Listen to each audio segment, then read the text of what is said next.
Hey everyone, Mr. Devil here, Kenny Danico, three-time Stanley Cup champion of the New Jersey Devils, and you're listening to the Uncle Puckers New Jersey Devils podcast with Chris, Dan, Bobby, and Tony, the Uncle Puckers. Let's go Devils! What's up, boys? How's everybody doing this fine Monday afternoon? April Fool's Day. Excellent. Oh, yes. Happy April Fool's Day. Oh, the Devils are definitely making it to the playoffs. April Fools. Yeah. Did you guys have a good Easter? I did. Yeah, it was nice. You know, family stuff, nothing special. Well, we went over my in-laws, and we were there for a while. And let's see. What was the highlights? That's about it. A couple little kids around. It's always nice to have little kids around Easter. You know, we passed the egg hunting age at my house, so yeah. It's kind of cool to see little kids doing that stuff still. Nice. I don't know. I would like to. I talked to my wife about reinstituting like the egg hunt, and you put like real money in it, and you give them weapons, and you just like that could turn interesting. Now you want to watch that. So it's like Hunger Games Easter style, or exactly. Easter Hunger Games style. Right. Thunderdome like Easter. Yeah. I like it. Yeah. She didn't like it. All right. Well, let me know how that goes. No, maybe next year. I'm putting the money on the older kids, though. I just think makes sense. Well, here's the thing. I'm thinking it through here a little bit. There's some specialty weapons out there that are going to even the score, and if even the smallest one finds, So are you pitting semi-lethal weapon? You have 4 kids. I have 4 kids. Are you going to just pit them against each other, or is this going to be like a family thing, like your 4 versus, let's say, your brother's bunch and your? Well, that's nice to make it a real you melee. You definitely have the advantage then. Yeah, I would like. I mean, the more kids in this fight club, the better. I like that idea. Yeah, like it could turn ugly, and they're old enough to where they could strategize. And team up against other kids, the younger, weaker, smaller, right, and then the last cousins. Minute stab in the back, just keeping the spirit of Easter alive. I agree, because at the end they all they're all resurrected. Is that it? Yeah. And then I had a deer that got hit in front of our house like on Friday. Oh wow! Happy Easter. Well, yeah, he's still there. I was expecting him to get up yesterday, because he got hit on Friday, and I'm like, if this deer gets up and runs off. You're going to start worshiping them. It's going to be a miracle. I'm going to alert the nearest diocese that we have a miracle on hand. But it didn't happen. He's still there. He's still in front of your house? Yes. I guess, animal control pickups on vacation or something. But it's a pretty big deer. I used to live, when I lived in the big house right by the woods on Indian Hill there. Mm-hmm. I was watching TV one night and I hear a car slamming his brakes. And I look out, and it's it's a little Volkswagen, like a bug. And I see it stopped, and I see something kind of out of the corner of my eye. And I look over, and up my driveway, I had a real big driveway on about 3 acres of land. And I see this big deer go running across the driveway into my backyard. And I just thought that he either got clipped or she just missed him, or whoever was driving just missed him. The next morning, because my son was only maybe, 2 years old at the time, so we took him outside to go play, and he was dead in the backyard. The deer, not my son. He was good. This almost turned really dark. Yeah. And no, the deer was dead out back. He was huge, too, so he must have got hit pretty good. And so he ran into the backyard and then died. I thought he would be fine.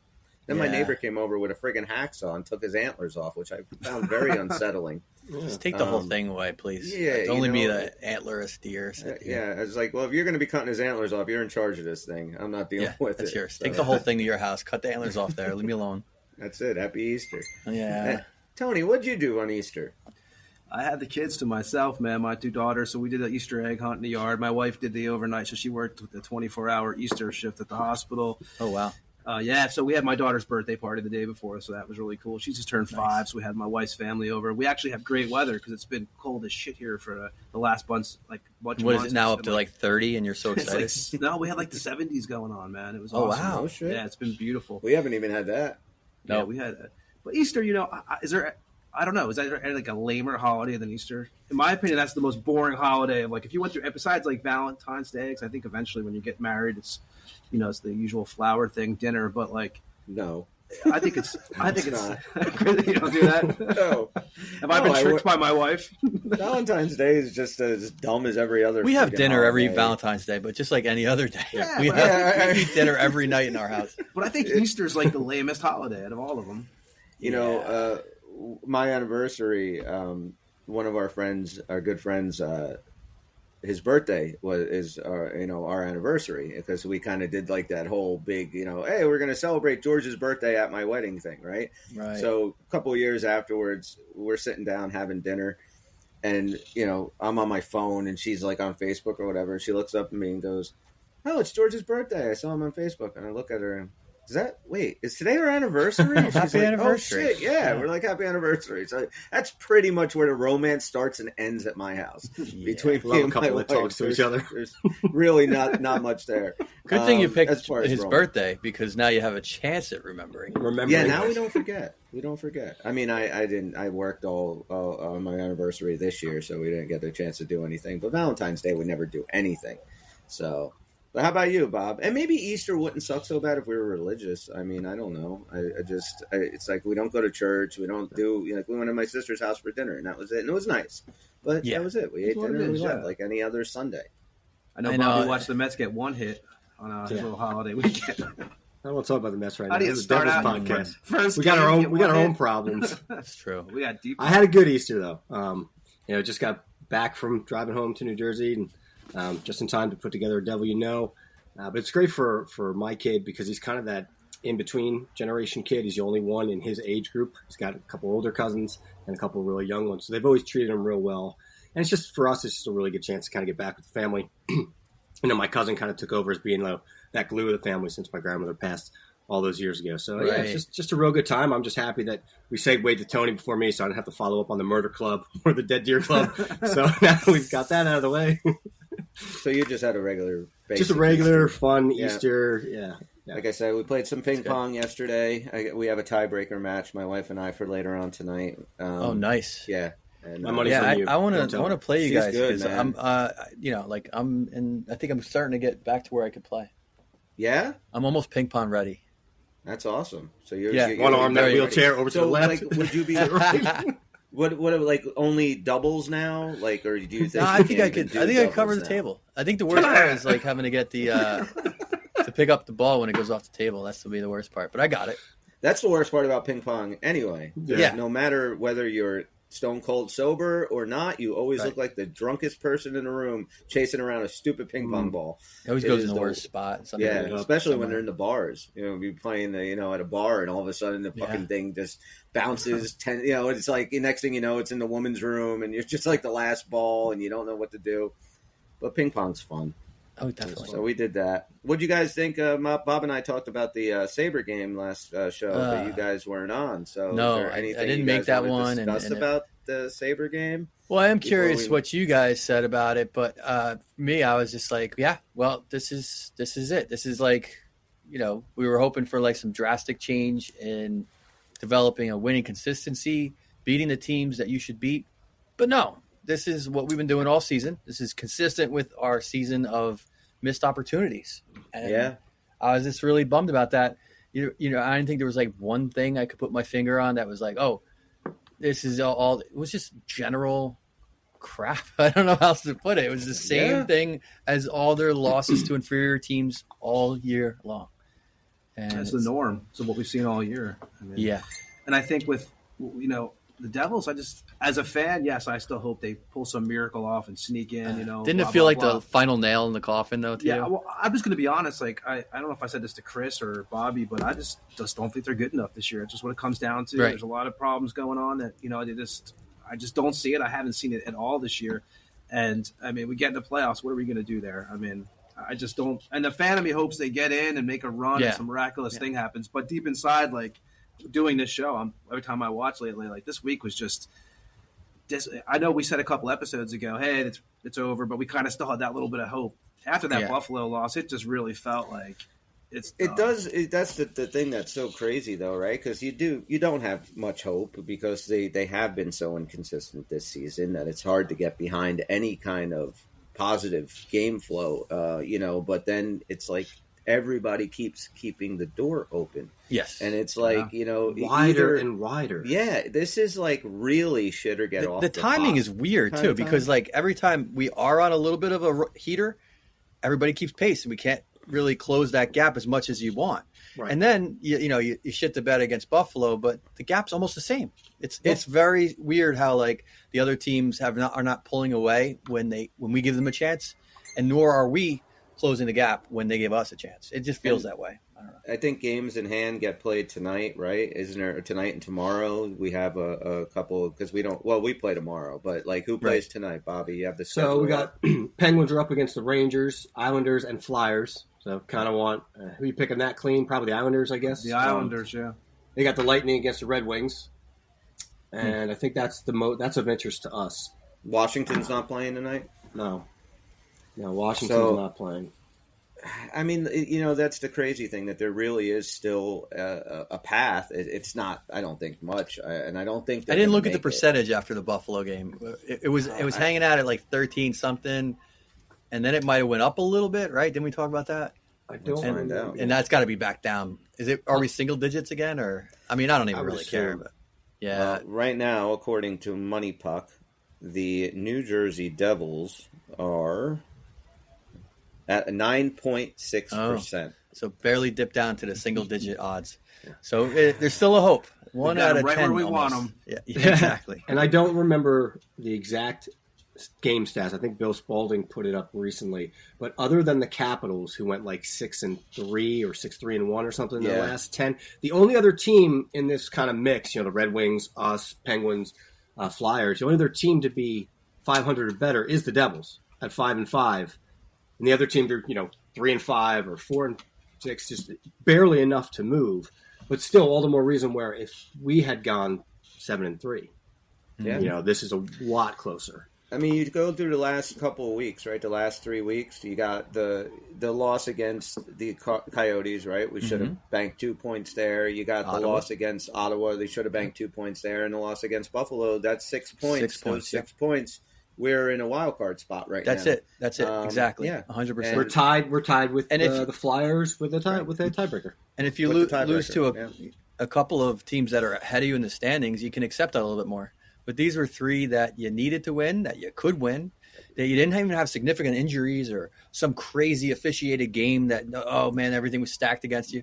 It was we just lost like, to the Sharks, man. We lost to away. the Sharks this year, too. That's 4 points right there. Of games that we should have won. Columbus. Even if they lost to the Sharks once. Even if they do one of the, more respectable, win 2 of those 3 that Dan just referenced. And we're still sitting only 2 points behind with that game in hand against the Flyers. It's just, all woulda, coulda, shoulda. Right now, we're 6 points back with eight left to play, right? Yes. So I mean, there's no room for losses, period, and that's also with help. Right. So yeah, I mean, it's and like you said, even if they did somehow sneak their way in, unless these last 8 games and these last 2.5 weeks, they do kick it up to another level, but they haven't done it in all season. Yeah. So I don't expect as them recently to do it now. as the last time that I was on with you guys, we were talking about like, hey, if they make it in the playoffs, you're gonna have a different opinion about what they can do in the playoffs because they're gonna have to put a lot of wins together. But notice that even though there's a mathematical chance now, as we're talking about 8 games, 7 games, 6 games, even if they went on a 6 games heater, are you gonna believe that's good enough for the playoffs anymore? I mean, it's gonna be. I'll cross my fingers. But no, I don't think if the forces align to somehow get them in the playoffs, that you, like Tony said, have any real faith in them to do anything in it. But we're going to sit back. Hamilton's out too for the whole. I think he's done. They finally called that. Like we kind of knew that all year, right? Yeah. Or at least most of the year that he's not coming back. Yeah, I was always thinking, like, why even say it? This is more depressing news for Devils fans. It's not like we were waiting for him like asking the question. Yeah. Right. I mean, so with 8 games left, before we get into the devil and our predictions and accountability and all that, like, what do you guys want to see out of these last 8 games? Like, is there anything specific you want to see from this team, or are we just kind of waiting for the end here and really can care less about how this whole thing ends up? Short of them actually pulling off the miracle, I want to see them get so close that you see like the real dejection at that last game that eliminates them, where they really realize what they missed. Just to kind of you put want a them bow to on feel it. it. I want them to feel it. They got to carry this into next year. Them. They do. You little dirty bitch. Listen, For all the hurt that they've given us this year, you want to give it back to them. That's right. Some dirty stuff there, Bob. Maybe I'm not the happy homer anymore. I don't know what's going on. I just will wonder how many S&M, really Bobby. care. That's the thing, Dan. You're right, because you watched like the Buffalo game, and we talked about it. There were guys playing in that game that just did not look like they gave a shit. They were not playing, again, the gliding and the indecisiveness with the puck. And I have no proof, but I think they were thinking of golf or something. Well, if that's the case, that's fine. Then just, let's reset and dive into what these guys can do in the off season. We had some feedback from Tim Wood, our listener. We were going back and forth. Our listener. Thanks, Tim. Come on. There's like 2 or 3. I can think of 5 solid people. Yeah. Tim, Jersey Joe. So, we were going back and forth about things that kind of feel like, what should these guys do in the off season and stuff. And he had a couple of things. I just want to throw it by you guys. And he puts his ideal lineup for next season. Okay. So this is like with some moves and getting some new guys in here. So he writes that, he thinks that we need like that 1A, an asshole on the wing like Bertuzzi, or even make a run at Sam Reinhart, and a 2 or 3C like Chandler Stevenson or Sean Monahan. I like I've been pounding the table for Tyler Bertuzzi for 2 years now. Yep. And he only signed the 1-year deal with the Maple Leafs this year. So somebody like him, somebody like Reinhardt, who just has had a career year this year, I think either one of those guys would be phenomenal on this team. Then he writes, I'd be surprised if the D-core changes much. With Dougie back, everyone gets slotted back properly. One of the reasons I have confidence in a bounce back for Marino and Siegs. Siegs pairs back with Dougie, which is a great pair, and I see Marino more as a victim of some circumstances. He's had some tough moments, but he did last year too. The amount of goals he's been on for that should have been saved really skews the numbers. Perfect microcosm was Buffalo game. First goal, neutral zone turnover. He didn't have time to gap up properly, and Tage put a hole in Allen's glove. Third was that bonehead reverse from Ball, and Nico was tracking back on Tage. And then we talked a little bit about Ball. But what do you guys think about that defensive core? Do you think they're okay right now with just, putting Hamilton back? I don't necessarily like the guys like Siegenthaler or Marino and Ball. I can't say I'm as hot on Siegenthaler as he is. That if he somehow gets back with Dougie Hamilton, he's going to have all his problems, fixed. That said, it's possible. Let's face it. If he played like he did last year, that was more than serviceable. That would be good. And there's no reason why him and Marino can't have bounce back years. So he's not like wildly off with that. I still don't feel like the confidence in it. No. I really don't. And this is the lines that he'd like to see for next season. So line 1, he has Nico centering Timo and Bratt, which is what we've seen now. Jack Hughes is back in the middle with Alex Holtz and Tyler Bertuzzi. Chandler Stevenson, 3C, with Dawson Mercer and Andre Palat. And Eric Holla down on the 4th line with Nate Bastian and Curtis Lazar. What do you guys think of that? I like that 4th line, I'll tell you that right now. That I really like. And Bertuzzi, I'm with you, dude. Bertuzzi, I'm just looking at what he did so far this year. He's got 18 goals, 19 assists again. So he's not, he's not slowing down at all. He had a mid-range year last year with Detroit before the trade to Boston. He really didn't do much after the trade deadline up to the playoffs. But if you watched just 7 games, Boston, Florida last year, he was noticeable, man. He is like a playoff dude. He really showed up for that series, and that's kind of what made me really fall in love with him. Like, we should think about getting this guy. He's a personality the Devils need. So, I think definitely something that we can use on this team right now. Yeah. Absolutely. Seems like a good fit for Jack, right? Because he can score, can also protect him a little bit, and then maybe you got some more options on the other wing. I agree. Do you guys, Tony, do you know anything about, where is this guy? He mentioned it to me. Stevenson? No, not Chandler Stevenson. Rand Pecknold. He's the coach of Quinnipiac. You know about this guy at all? No, He wrote Rand Pecknold of Quinnipiac as a coach option. His teams are so structured and disciplined with a bunch of no names. Also, would be fun because he was Tim's college coach for a year before he went to Quinnipiac. But I don't know anything about this guy. Do you think that Fitz would go that route? A college guy, no experience in the NHL, or do you think this is going to be the old recycle coach hire, and it's going to be somebody that's been in the league forever? Someone in the league for a while, I think. Maybe. I mean, I wouldn't mind taking a chance on somebody who seems like they'd be the right kind of fit and organize the team well and get a lot out of them, even if they haven't had an NHL debut. If we couldn't get somebody who fits that bill and has had NHL experience, I mean, you'd want that ideally, like we were mentioning, like a Berube. You know, of course, if you got your wish and you're not gonna get somebody like Brindamore, right? Yeah, we like that style. We like what he does. He's got the nice balance. If you could get somebody who seems like he's in the mold of Brindamore coming up, I prefer him over like recycling a type of coach we don't need right now. I know that I think Devil fans a lot of them are on the Mike Sullivan train. Right. And I think Mike Sullivan's a good coach. I think he's a very good coach. But I just there's something about the recycled guys that just keep kind of coming back that I'm like, it doesn't interest me. I think Sullivan could do some good stuff with this team, but I would kind of like him to think a little bit more outside the box. I do like Craig Berube a lot. And of course, if for some reason Rod Brindamore decided he really wanted to coach another team other than Carolina, which isn't going to happen. Yeah, that is the perfect fit for him and that team. I don't think he's ever leaving.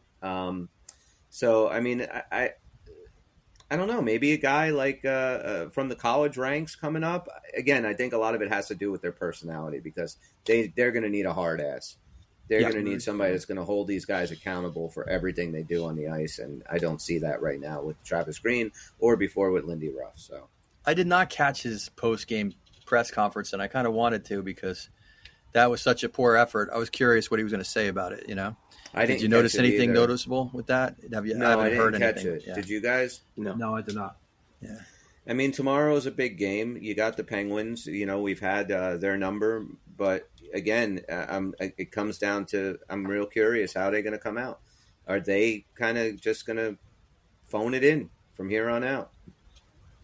Yeah, I know. That was the worst thing about that game. It just seemed phoned in. Yeah. What were you saying, Tom? I think they win tomorrow. Yeah. I mean, I'm not, for some reason I picture them having a bounce back game. I mean, we have the Ranger game is obviously the real interesting one. That's going to be, I don't even know who's going to be healthy for us or not to play that game. I don't know if our Kevin McDermott's going to be ready to go. I have no idea. I know. I was wondering about that. Curtis. I don't know. Curtis, yeah. Curtis with a K. And we got two Curtises. The other one's with a C. Yeah, I'm not sure if he'll be ready. That was the game when you guys asked, what are you looking for the rest of the season? That's what came to my mind. I've said this since the last game that was just, awful that we played against the Rangers, that this team, needs to show heart against that. And honestly, that's the highlight of the rest of the season for me is how do they come back April 3rd?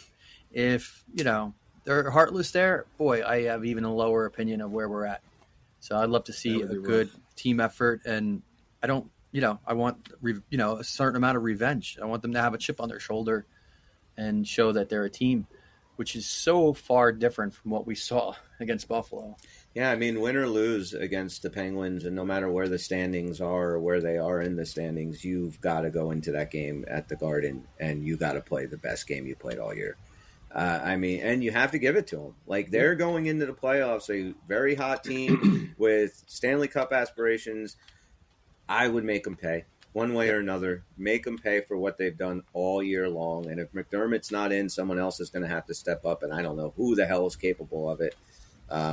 Could you imagine if this was like the 95 team in this situation and teams like that? Like, you always knew how nasty of a game it was going to be. I have this in the back of my head. I'm like, I hope our guys aren't nervous going into this because, like you said, Chris, we really don't have anybody. I mean, Lazar will scrap. And we have guys who will stick up, but I mean, who can't handle it, though. And the Rangers are, I'm sure what's his name? Remke's going to be playing, I'm sure. So that's going to be interesting to watch, too. Yeah. It's going to be a fun one. Well, that's the games for this week coming up. We have the Penguins, we have the Rangers, and we have our rematch against the Senators. But let's go back and do our accountability session from last week, which was the Islanders, the Maple Leafs, and the Buffalo Sabres.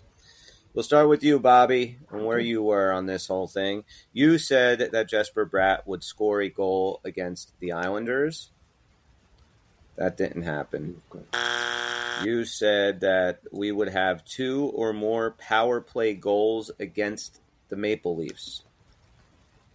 I think that all 5 of those goals were even strength. Yes. So you missed on that. And then you said that Dahlin would get 0 points against us in the Buffalo game. He had an assist, so he had 1 point. Back to my winning ways. Yeah. Now feels so negative when he presses that buzzer, doesn't it? It's like he's kind of. We'll deal with Tony. You said that Timo Meier would lead the team in points this week. He did not. He was tied with Jesper Bratt. If I did with 5 points, if I did my math right, so he was not leading. You said that Palmieri would get a point in the Islander game. They were held scoreless. And you said that the Devils will win one of the next 2 games, and that was after the Islander game. So you were just talking about the Leafs and the Sabres, that they would win 1, they would lose 1. Rough. You got the point. Oh, I did. Never mind. Yeah. Now, I said that the Devils would have their first shootout. Shootout, and they did not. That's right.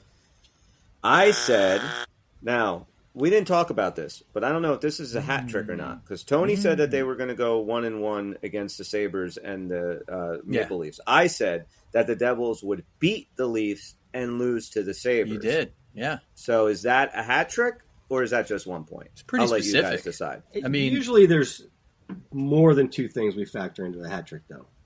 The only thing is, Tony gets a point for that, and then that's you're calling.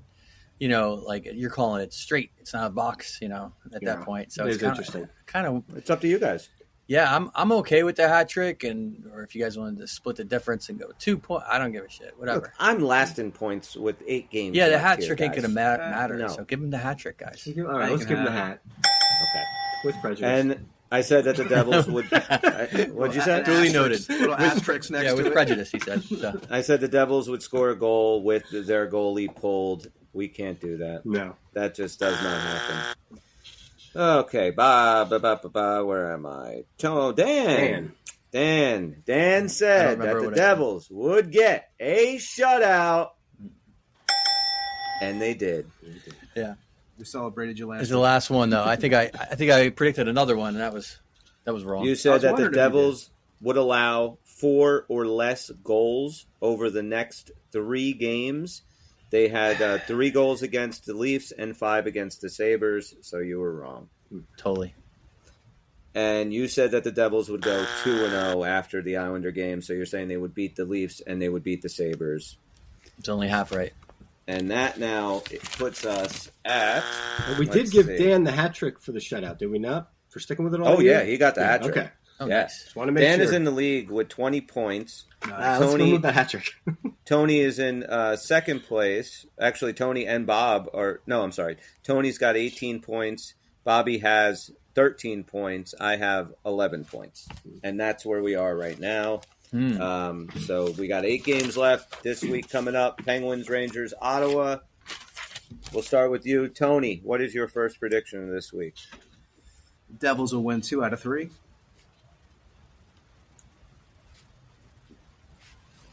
Okay. Dan? I predict that there will be a fighting major in the Devil Ranger game.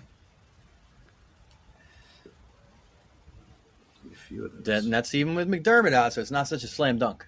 I agree. Bobby, what's your first prediction? So I need a little help with this one if you guys just indulge me for a second, because my prediction originally is that if I thought McDermott was going to be back. So I want to say if healthy, he will definitely be the one to fight. If he's not healthy, I'm wondering if I could just parlay that into whoever fights for the Devils will get the instigator. Just because I don't know if McDermott's coming back or not. So do you want to keep if McDermott is in, he's going to fight Rempe, Yes. and if not, whoever fights will get the instigator? Correct. All right.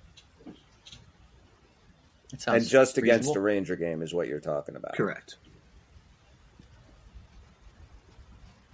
Okay, or McDermott. All right. My first prediction is that one of these games this week, the Devils will win in overtime. Tony, what is your second prediction? Devils will have over 13 minutes in penalties against the Rangers. Nice.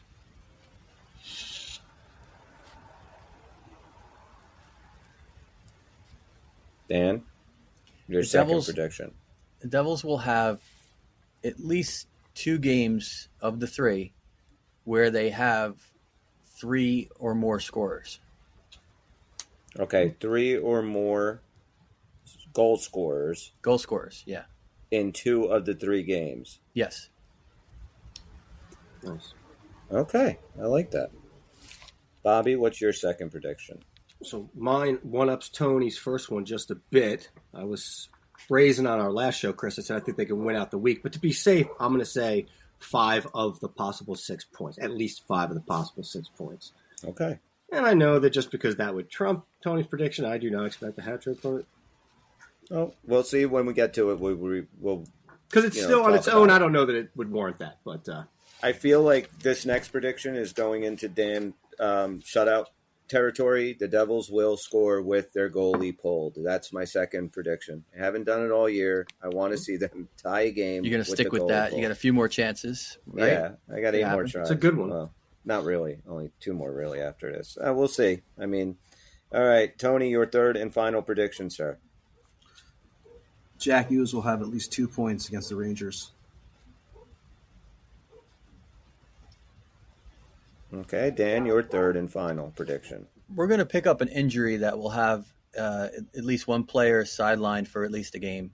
And it could even be an injury in that last game that would follow. You know, he might not miss any games, but there'll be an injury that happened. Well, he only got these 3 games. So yeah, okay. Exactly. Yeah. But I'm saying like he doesn't have to miss time in these 3 games. He doesn't have to be injured in these 3 games that leads to them being out maybe the 4th game. Okay. So just somebody will be injured in these 3 games. Yeah, gotcha. We're going to have an injury, definitely. Okay.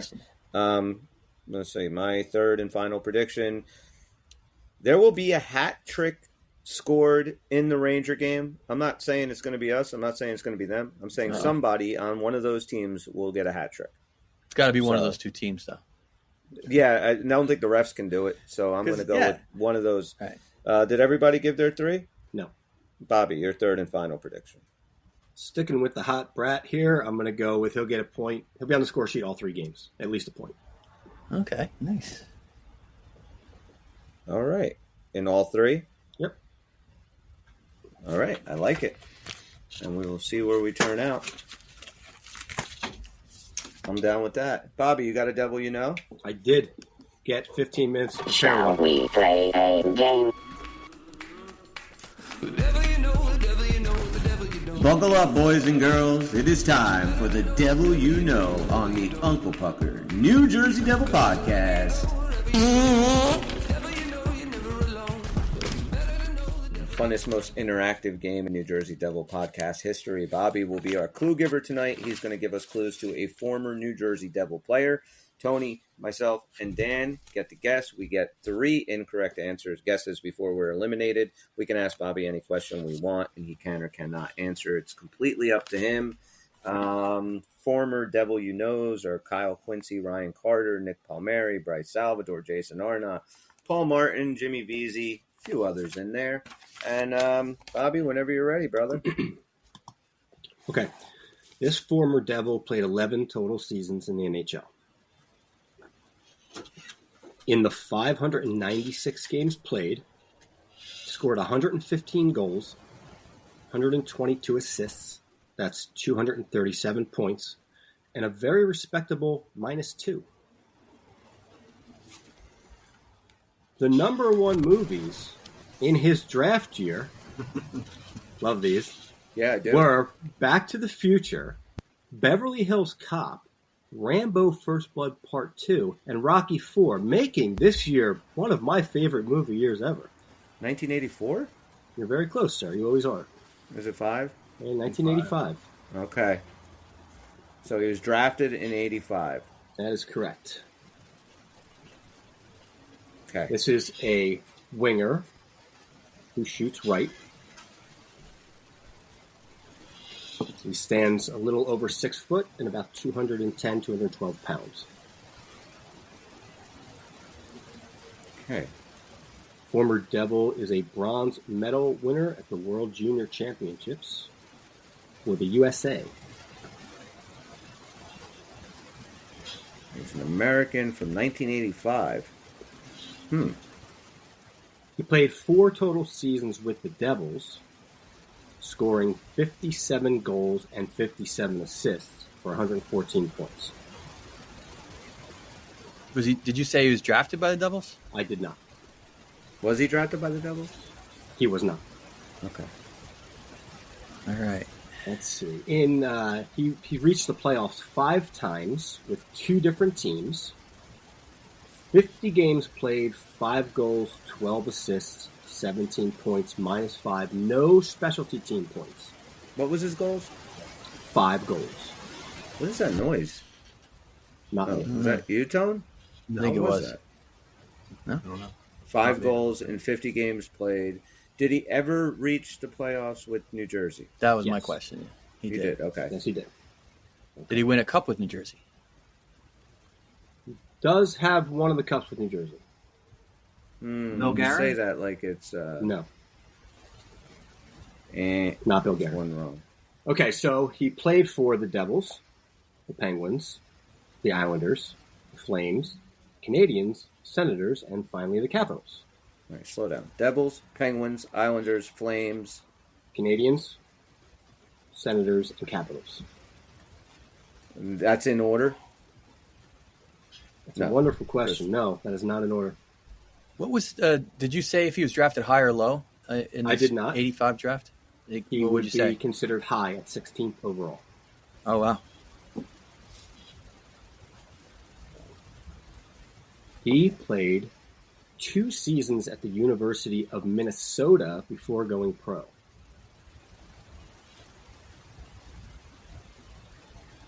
In fact, he was the last player cut before the Calgary Olympics in 1988, I believe. Did he win his cup with the Devils in 95?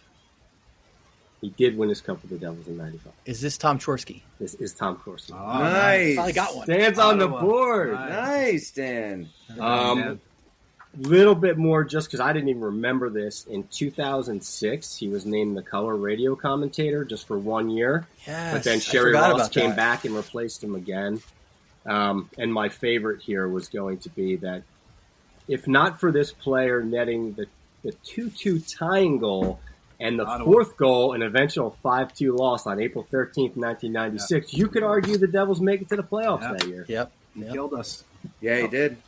Yeah, That was he it. I did. was almost out of clues, Dan. I only had his number and the cup in 95 left, so good job. That was a good one. I was just thinking that that's an early draft year. It's got to be one of the earlier Devils, even though he didn't start with them. I was surprised at his stats going back. I have such fond memories of him. That's when I started watching hockey. And, Yeah. quite frankly, just scored less than I had remembered. Who drafted him?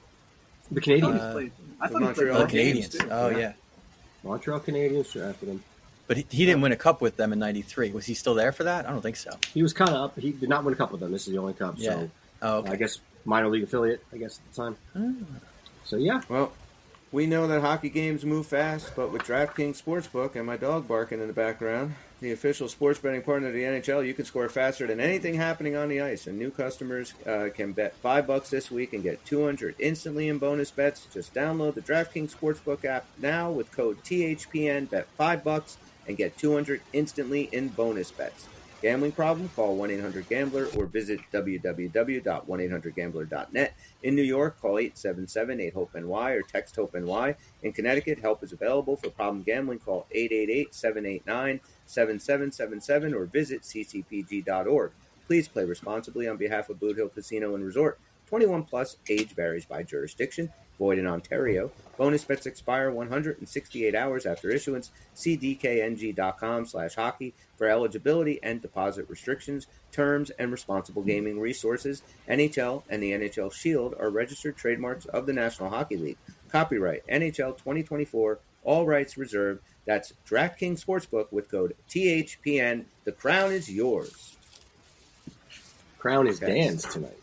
Dan is the big wiener. I'm finally on the board. I don't think I got one of these all season. And I got to tell you, you didn't. I was convinced we had done this player already, but I'm not responsible for what we did in season 1. Like, because I think it's even funnier if we can't guess it the second time around. I get confused too sometimes. Yeah, I was thinking about Bill Guerin, and I'm like, well, I think we did Guerin number 1. Season 2's in the draft. Minnesota, I was still thinking Guerin, but like, no, that didn't work out. Season 2's in the draft, but 1's not, and I think that kind of adds an element of surprise to it, frankly. Yes.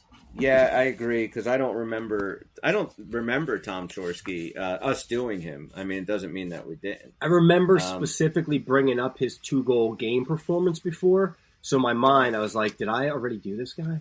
You know, like. I'm checking now. You've done a lot of guys, Bobby. A lot of guys. Starts with you 3. The bond that lasts forever. I don't see him on the original list, but I might not have them all. At this point, Chris, I tend to think everybody I look wasn't- at, I think we did. Yeah, I know what you mean, and that's why I kind of thought like, no, we didn't do Paul Martin. It turns out we did. I picked that one we did this season. Yeah, I know. That that's was even this worse season. to forget. Yeah. But all right, so Tony, it's yours next, I believe. Yes. All yes, right. Indeed. So that's next week. And why, just for the listeners, like we only do this when all 4 of us are on. So that's why we might not do it for a couple of weeks. And then like, it seems like, because it does feel like we just did one, but we don't know we just when did all 4 4 of us like, are going to, we don't know back, when all 4 of us are going to get on. So we try and do this, because we can't do it without all 4 of us. So, so with these 3 big games, playoffs basically out of reach, and the 3 games coming up this week, like I really don't care about the Ottawa game or the Penguin game. Like I just want to win that Ranger game. Like I just want to make our presence known and not be just such a pushover like we were these last 3 games that we played against them. I mean, they embarrassed us every game. Yeah, I mean, you got to do it for the whole organization, for the fans, for the each other as teammates. That's why it's like a real gut check game. I felt that way the moment that last game was over. I feel that way even more so now, especially, like, look, if they hadn't dropped these games they should have won, there'd be like playoff implications even greater, and you'd really want to win for those reasons. But in some weird way, like because they did that, I feel like, and threw those points away, it becomes the main thing for sure, and is to go and show some heart and play an ugly game and show yourselves that you can go there and deal out some revenge. That's basically what it comes down to. I tell you, Allen's been impressive too, man. I like to see him, beat them. I mean, you can't blame him for this like last. You know what I games. love about him? Neither too? of the goalies. Yeah, when he loses, you can tell like he really believes he can come in here. He wants to be the guy that actually gets this turned around in the playoffs, and I love seeing that kind of heart. So hopefully, I was very optimistic. You guys probably didn't listen to the show, right? With Chris, I did say I think they're going to win out this week. I just lowered my points because I need some points. Chris is catching up on me, but Bobby gave all his reasons why he thought they would win out, and then I counterpointed with all the reasons why they're not going to win any game this week. Now, I don't necessarily believe that. I just, I just keep hoping that something's going to change, and then you see, like, you're on the road in Buffalo, a 2-goal lead, and you play the worst possible 40 minutes of a road game that I've seen. It just all fell apart in the second period. Yeah. And it's just these, and it mostly is in their own end. Like that's the thing. Like they did have some, forechecking and some offensive zone time and stuff in that game. I thought that Jack was skating his butt off and he was really trying to do everything he could, but then just in their own end, they don't know what to do. Well, they don't take the simple play to clear out when you have to clear out. And some games they have done it, and like they'll play. Like there was I'm trying to think of the game a few games ago. They had a lead, and they were protecting a lead for 2 periods. And Maple Leaf game. Solid, yes. They looked solid. I was not worried about them during that game because they were doing the simple chip outs and just playing smart, simple D. You don't have to go out there when you have a lead and make every time it's in your end a beautiful breakout for offense's sake. Sometimes it's about like, hey, this puck has been in our end a little too long. Let's make sure we get a good clear. Instead, no, we're not doing that. We're just I don't know what the extra step is, and then they don't clear it. It's mind-boggling. You hear Dano and Bryce, especially being defensemen under a totally different style, but still defensemen nonetheless, looking at this going, what are you guys doing? You got to get that puck out, and they're not wrong. I said to Bobby that for next year, like I want to just see Hamilton, Luke Hughes, and Shimon Nemec that are on this team right now as far as the back end goes. Those are the only 3 guys I want back next year. Like I want Tom Fitzgerald to go find 3 solid, league average, just smart, good defensemen that know what they're doing, that don't make mistakes. Like I like Nick DeSimone a lot. I like the way he plays.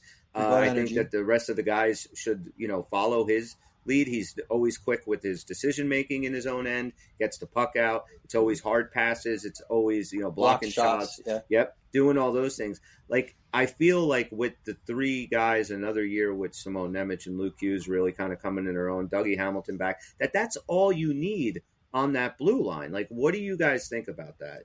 Maybe some coaching to stress that.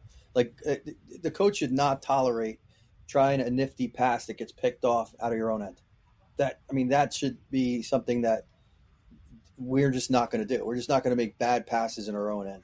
And now when Hitaka was when Marino was injured those couple of games, I don't know about you guys, but I thought our defense was much more sound with Hitaka and DeSimone in there, more so than Siegenthaler and Marino. Hitaka got sent down today, actually. Back to you, great. And I heard Tim Wood's thing, and I understand where he's coming from. I'm not saying he's wrong. I think there could be bounce back years, but I'm with you, man. I'm not satisfied with Siegenthaler's play, and something I never thought I'd say last year, Marino. And if you were going to, go out and replace those 2 guys with solid D, I would totally understand why. Of the 2, I really feel like Marino's got a bigger upside than Siegenthaler, and I almost want to give him that leash to come back. But I would love like an insurance policy where if he doesn't show, maybe under some better coaching, the old Marino, we wash our hands of him real quick if he's going to stay with us. And Siegenthaler, between injuries and some of the decisions he's made, the fact that I look at him as like a little older and a leader, but he hasn't really filled that role, I'm ready to replace him this offseason, personally. There's something we all have to remember, too, is like we all definitely missed Hamilton, but there was a lot of people that was not happy with Hamilton's play this year. He's not the most defensive defenseman. That's the thing. If you're looking for nobody making horrible passes and defensive mistakes, Hamilton's not your prototype guy for that. He was bringing the offense, and it much like so many other guys we got, like, younger guys, Nemec and Hughes and everything, you're going to accept a certain amount of mistakes out of Hamilton. That's the book on Hamilton. So you have to bring 2 pieces in, I think. I think you got to bring 2 defensive pieces in for next year, or you're going to have the same problems as you had this year. Yeah. Maybe I'm not saying less, I don't want Hamilton. I want Hamilton. I kind of want one offensive defenseman on each pairing. On each pairing, yeah. And so the other guy's got to be a reliable rock. That's exactly what Chris and I talked about last show, too. And then we threw out one idea, which is kind of a big idea, but you could have the ability, hypothetically, to take Marino and Siegenthaler. You could move both of them and their combined contracts to over $7 million. Then you can get a true stud number 1 defensive D-man, and then fill in the other 2 with your Hitaka, what's his name? And that would quite possibly which is a great idea. I like it. But I'm curious what Tony and Dan think about Kevin Ball. Oh, man, that is the thing. I want Ball to develop into the defenseman that I feel like everybody knows he could be, but he hasn't really done that. Now, this year, the best over again, Chris. Yeah, that's exactly. You're 100%. Yeah, I think we're on the same page with him because he's got such an upside. He's a big guy, got a lot of reach. He seems like he has got some really good sense at times, and he can pitch in with scoring. He's not, he's not like, no offense, but he's not like a Kenny Danico defenseman. He can, score more than Kenny Danico, but he's like, unfortunately, he hasn't shown that. I'm just thinking it would be nice if we could keep him in the system without, spending a lot of money on him and give him a shot to come through, but I'm not satisfied. I think it's something I would regret later on if he develops to what I think he can be if we let him go now. I really do. But we definitely need more solid D. It's so important. We've seen now all year, the goaltending has taken a little bit of the problems we had. It's taken a little bit of the focus off of the D problems. Yeah, I mean, people have known about them. We've talked about them. But now with Allen and, Koken playing so good for us, I think that it's pretty obvious that what's remaining to make this team a much better team is a better defensive system, So, boy, if I have to, I'm going to part with Kevin Ball if I can, feel like I got it locked up to what I want, and I don't want to do that. Tone, what do you think of Kevin Ball? I think with Ball, I think one thing he's missing is something that I don't know if you can actually just make yourself have. I think he's missing snarl, and I don't think he has it in him.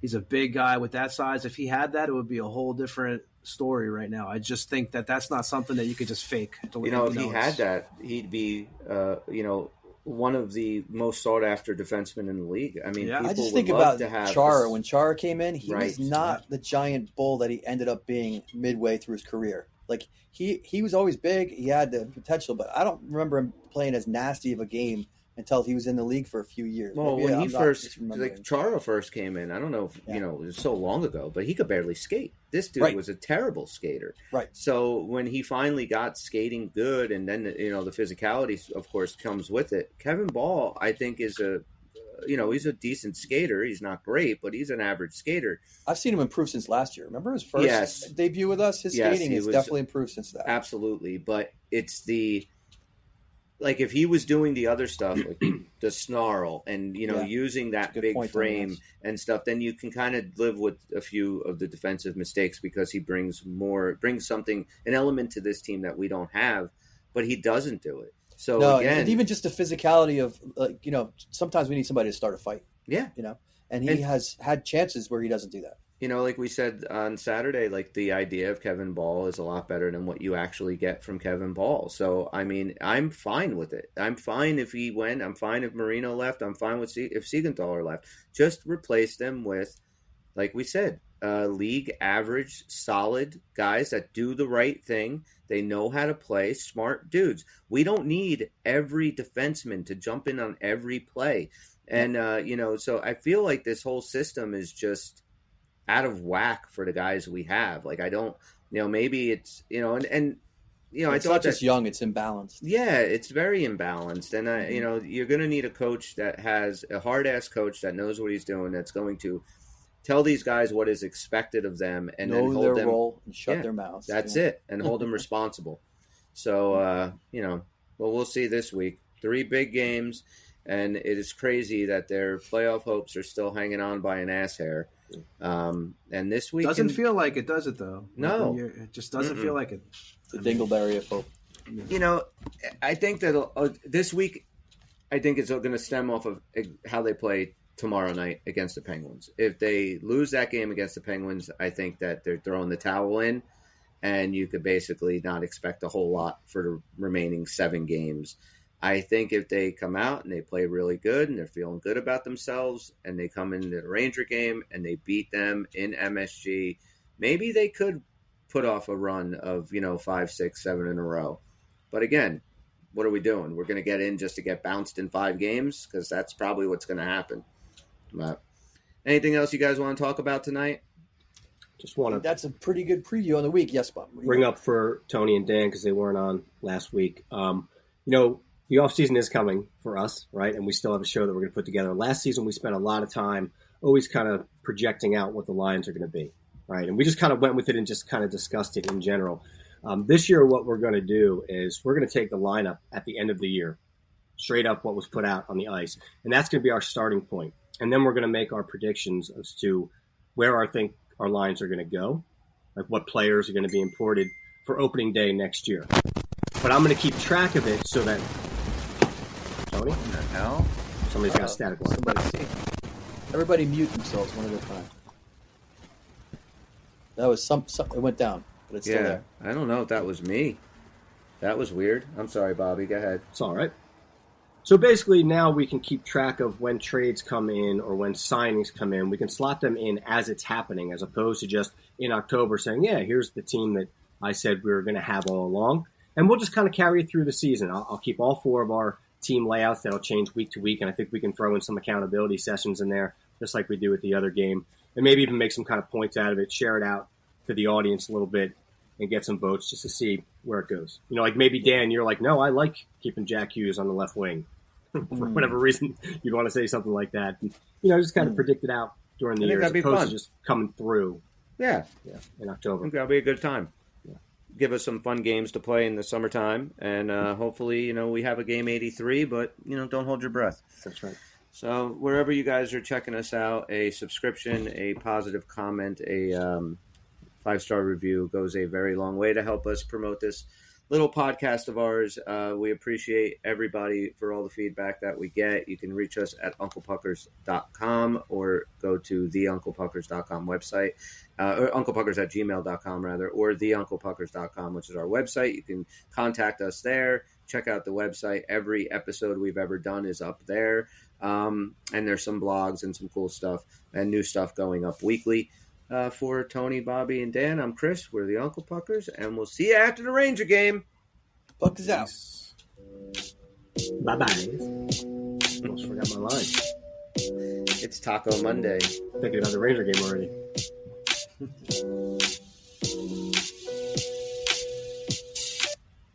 It's over, Johnny. Oh, thank God.